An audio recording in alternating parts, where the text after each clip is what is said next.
Hey guys, welcome back to my channel.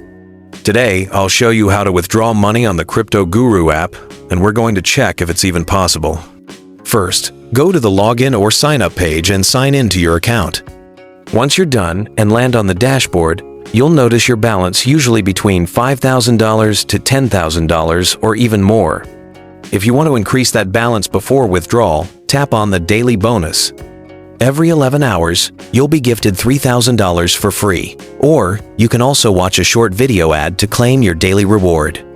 Next, go under the trading section. That's where you can trade all your coins like Bitcoin, USDT, and many more.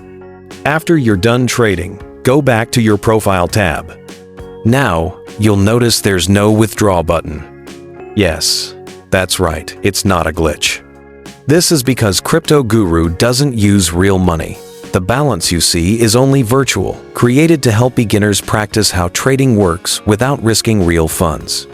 It's like a demo account that lets you test strategies and see how profits or losses work in real time. So don't try to withdraw or let anyone tell you they can help you withdraw your funds. It's just a learning platform. Use your virtual coins to practice and learn, but don't get scammed or send money to anyone claiming they can unlock withdrawals. That's it for today, guys. If this helped you understand how Cryptoguru really works, make sure to like this video, subscribe, and I'll see you in the next one.